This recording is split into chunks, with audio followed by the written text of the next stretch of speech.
everyone, welcome back to my channel. My name's Renee and today's my birthday. Well, the day this video is going up is my birthday.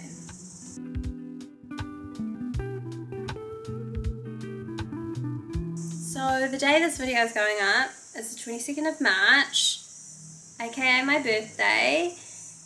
You may be watching this at a different time, weeks, months later, so it will no longer be my birthday, but just know the original premiere date of this video was very fitting. Yeah, that makes me an Aries, and today we're going to talk about books that have Aries energy. Yeah, I'm going to talk about the characteristics of Aries, what make us great, things that are also quite toxic about us. No.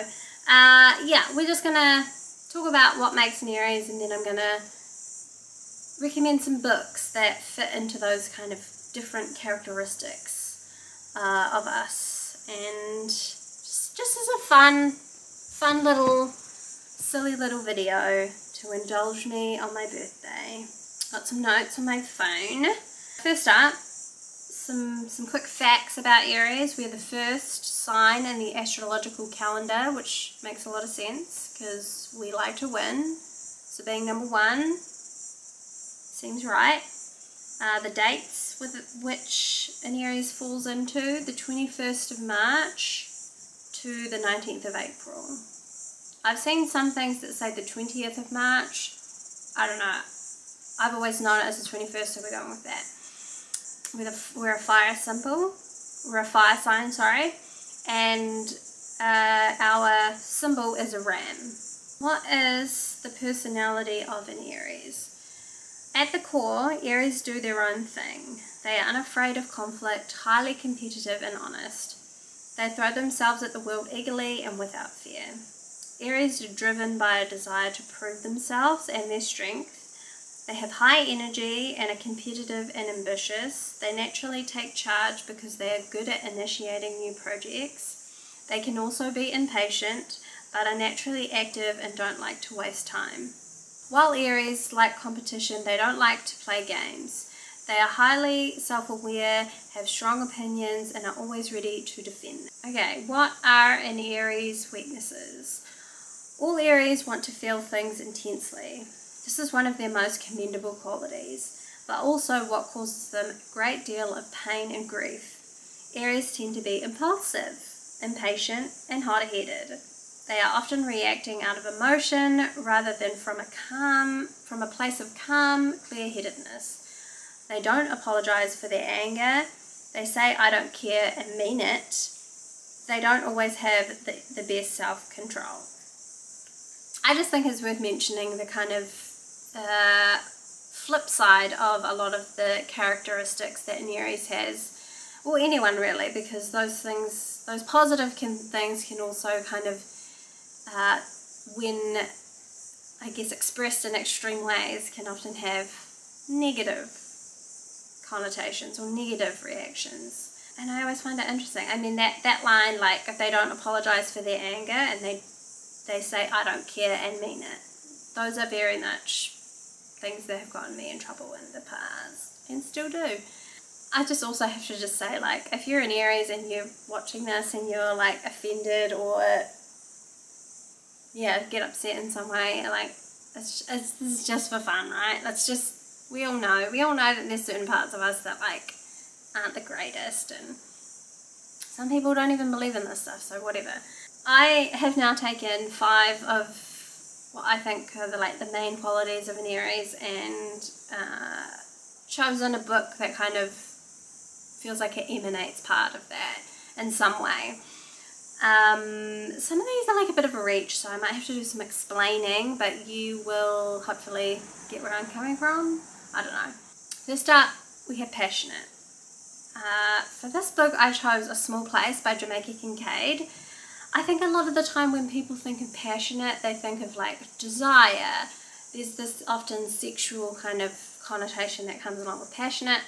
For me, the word passionate is mostly refers to like drive, beliefs, what I kind of stand by, And if you've read A Small Place by Jamaica Kincaid, you'll probably understand what I mean when I say passionate. This book is a memoir written about Jamaica Kincaid's home place, where she's from, Antigua, an island that has suffered a lot throughout history. Colonialism, it has suffered from natural disaster, and it has kind of become this place that has really been taken advantage of, both from a political sense and also a Western point of view, the way that tourists kind of see it and interact with it. And I feel as though Jamaica Kincaid's passion and love for this place is really shines through in this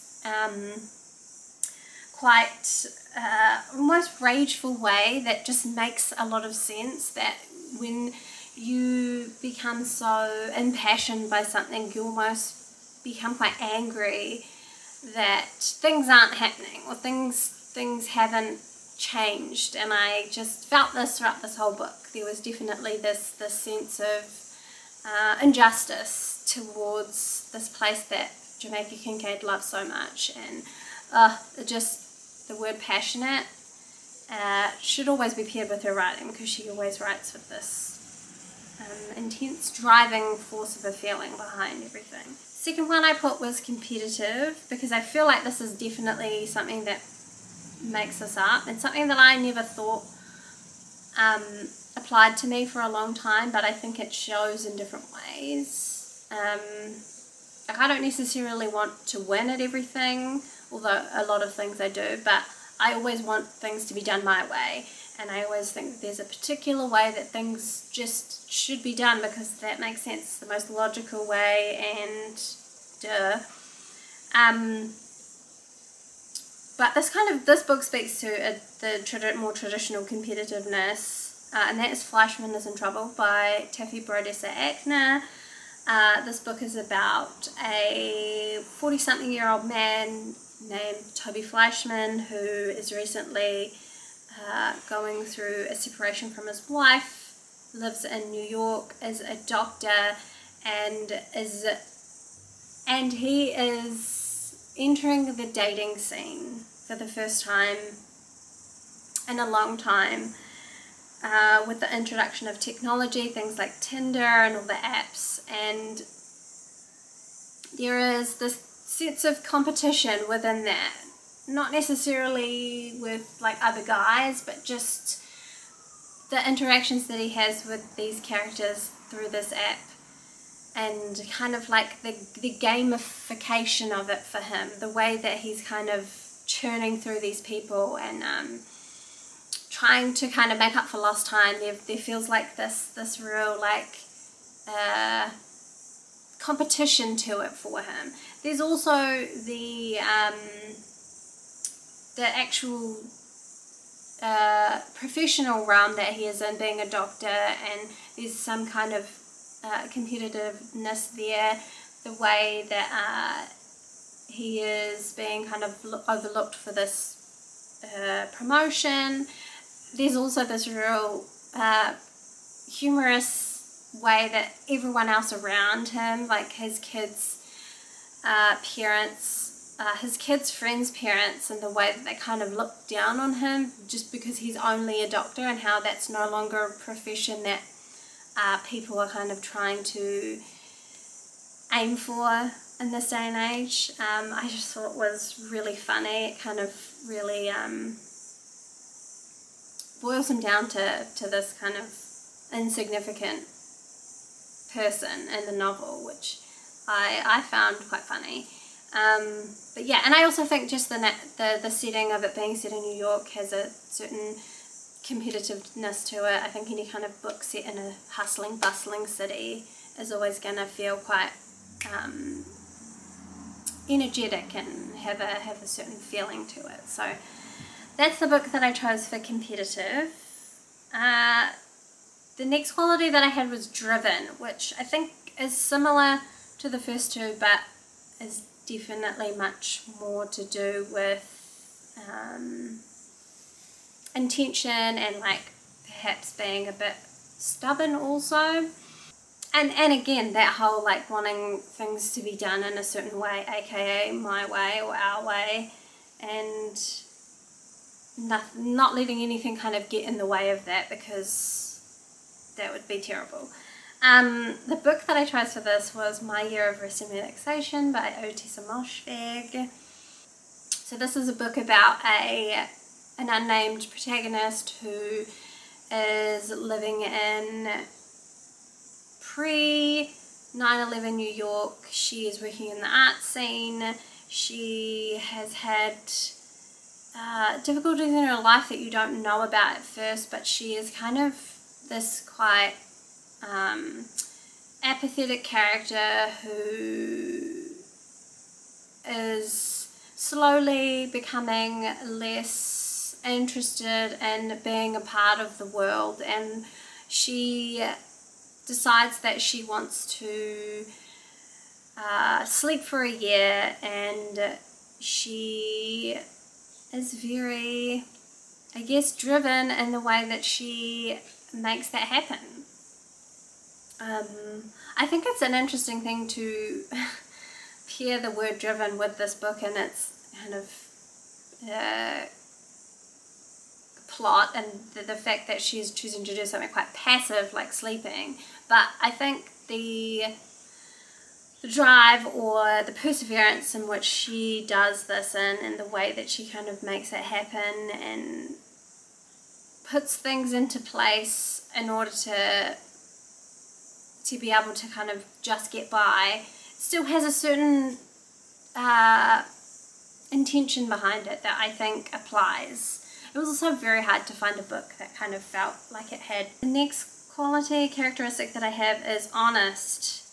Almost to a fault, to the point where I think it can often come across as being quite tactless, that we will just say things and not really think about how they might be received or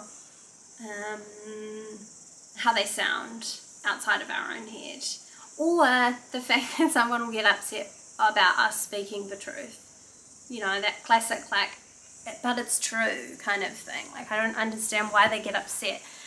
Yeah, so I think honesty and tactlessness kind of go hand in hand there for an Aries at times, and is what can get us into trouble. The book that I chose for this was Sorrow and Bliss by Meg Mason. I think that the narrator in that book, the protagonist in that book, definitely has an honesty that steps into tactlessness quite a lot, and ends up getting her into somewhat trouble. Or I think that the protagonist in that book often finds herself being vulnerable and honest in a way that is quite upsetting to other people, and has often left her feeling isolated or alone, which is one of the downfalls to that quality. Obviously this is in a very serious setting. If you don't know what Sorrow and Bliss is about, it's about a woman who is kind of, from the point of the start of the book, tells us that she is getting a divorce, and then from there kind of tracks her life and kind of how she has gotten to this point in her life, and her kind of working that out in her head, while at the same time dealing with mental health problems, mental illness, and how that's kind of impacted her relationships, her own sense of self, all that kind of stuff. And yeah, it's a really good book. I would highly recommend it. Okay, so the last characteristic that I have chosen for an Aries is spontaneous. I think you can also read that as impulsive, because in spontaneity is often looked at as like fun and like, oh, we like to just do things on the fly, and it's always works out well. But I think impulsiveness is probably the truer description, because it often leads to, it's not really thought about very well, and can often be a reaction to a certain situation or emotion, and you end up doing irresponsible things, which is something that I have done recently, and I don't regret it, but it's definitely kind of left me thinking, oh, maybe I should have thought about that for a little bit before being like, fuck it. Yeah, it'll often get you in trouble being impulsive and spontaneous. The book that I chose for this characteristic is Second Place by Rachel Cusk. I think this is the one that people are going to find hard, so just try to bear with me. Like I said, it's often like this reaction to a situation or to an emotion, and I feel as though the narrator of the Second Place, or Second Place by Rachel Cusk, is, the whole book is her reaction, or her making decisions based on that reaction to a certain emotion.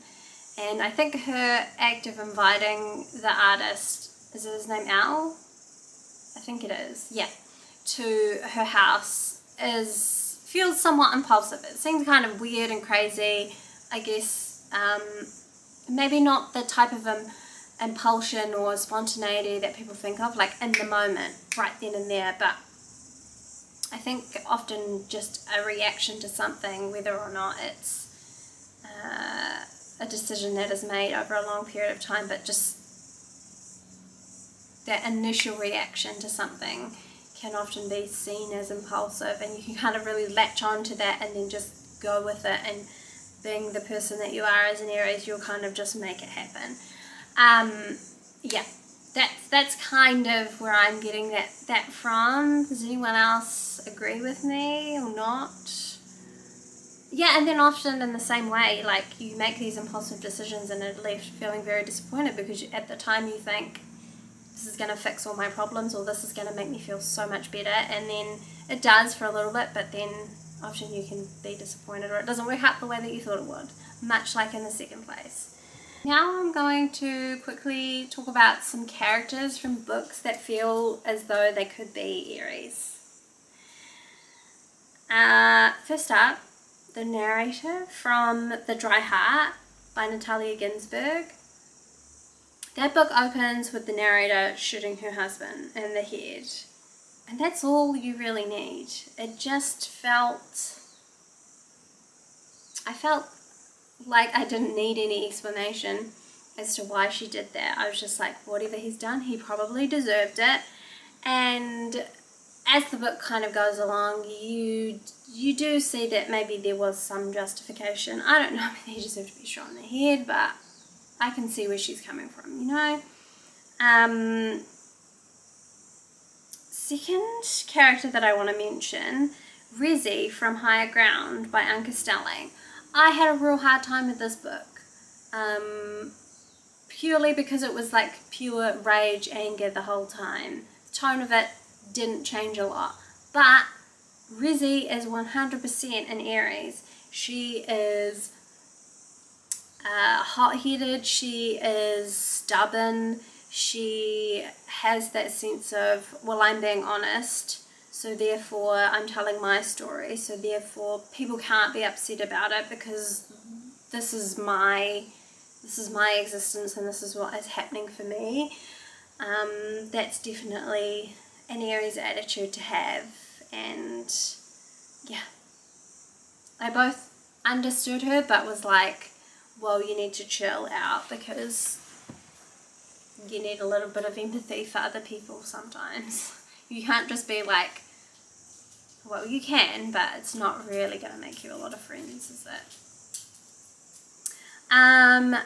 Next I have Lucy from Lucy by Jamaica Kincaid, another Jamaica Kincaid book. Again, Lucy was just this very sure of herself character, knew what she wanted, knew who she was. There was this definite sense of confidence to her, and just knowing that the way that she experiences things is different to other people, but for her it's like very true and right, and she was never kind of wavering within that. Felt very Aries to me.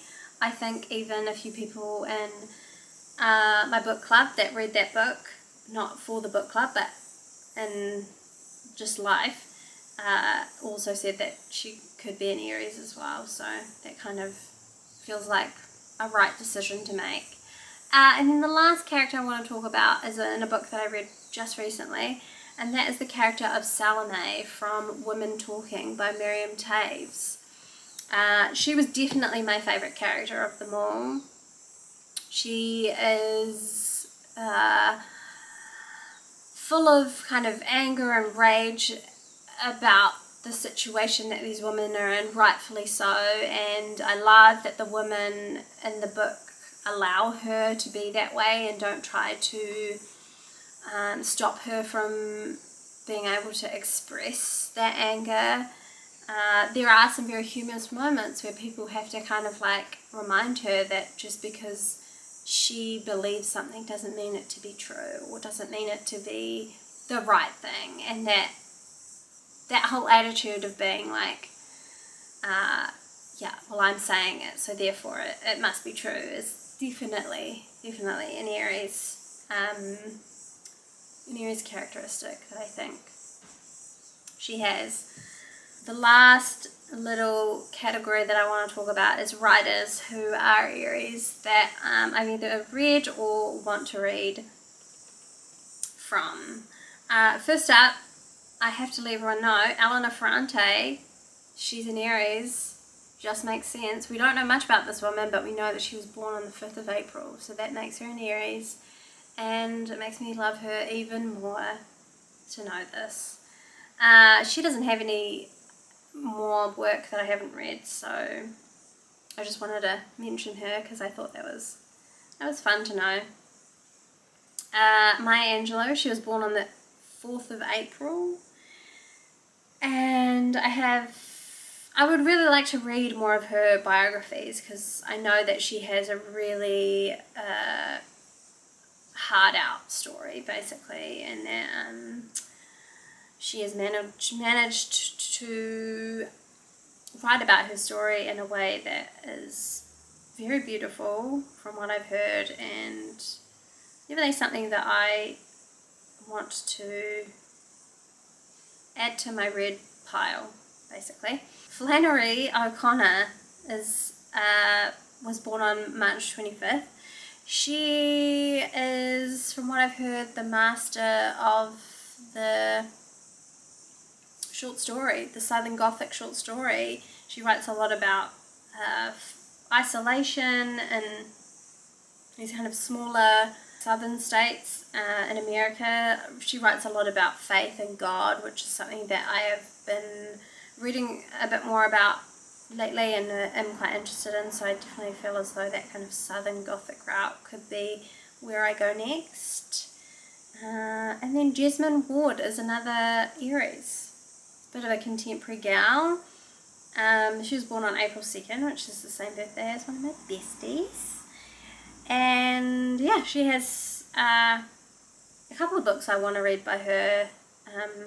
Salvage the Bones, Sing Unburied something, I can't remember what it's called, but yeah, I have heard that her writing is absolutely phenomenal, and I particularly want to read Salvage the Bones because I have it on my shelf. So I also just wanted to end on a little shout out to a few book people that I know who are also Aries, so their birthdays are coming up.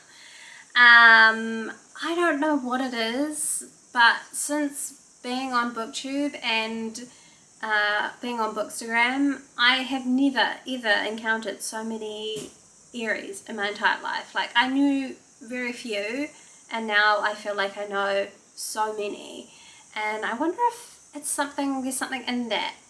I don't know. But yeah, I know that there are quite a few people that even this week having their birthdays, so I just wanted to give a quick shout out. Ben Green, Simon Savage, Kieran from Katie Books, my friend Jessica from Jessica's Book Stack, Jess from the Curated Reading Room, who else? Julie from London Librarian, and Nathan from Nathan's Nook. yeah, all Aries, all wonderful people that I have had the pleasure of encountering through these spaces, and yeah, I wish you all a happy birthday soon, because I know you're all going to be celebrating soon. Okay, that's the video. I'm going to go and do something else now. Let me know what you thought of the books that I picked, if you read them, if you have any others that you could recommend for those characteristics that I spoke about. Would love to know. Oh, and I would actually love it if you could comment or subscribe or hit the like button. I know those aren't things that I usually ask for, but for my birthday I would love it if you could do that. Even tell a friend, that would make my day. Thank you. Okay, bye. Ka kite.